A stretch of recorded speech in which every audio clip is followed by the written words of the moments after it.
this new day, we must walk in dominion.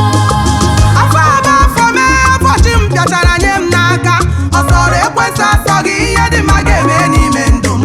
Ka anyị ogbenye ebezi na ihe gọgị ruru asọlalụ n'anya afọ mere anyị abịawo oriri na ọṅụṅụ ka anyị ga-enwe.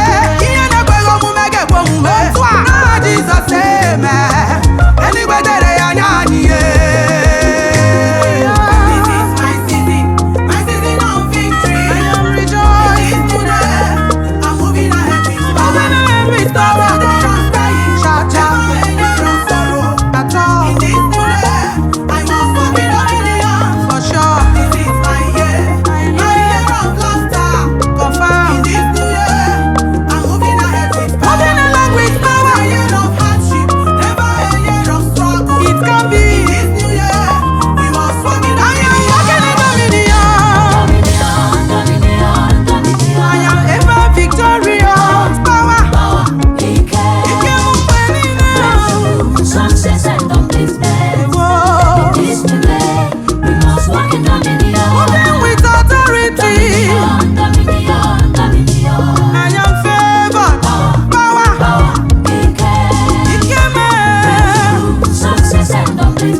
promotion, we locate you. Take trip to travelers, massive sets to all traders. Put on your dancing shoes, let's celebrate our victory.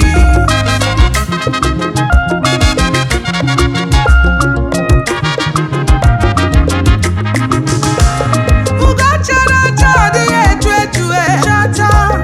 Anaghị eji nkata egbochite akụ Shanye tube nwanyị ugo nchake, shanye tube nwanyị ugo mmeri, shanye tube nwanyị ugo ọṅụ. Elenume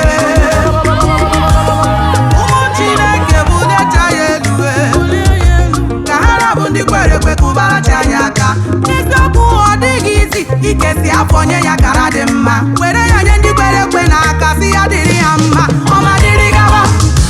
We are walking in dominion. Excess power. Moving ahead with power. You can carry on. Breakthrough, success and upliftment. In this new day, Mbano can get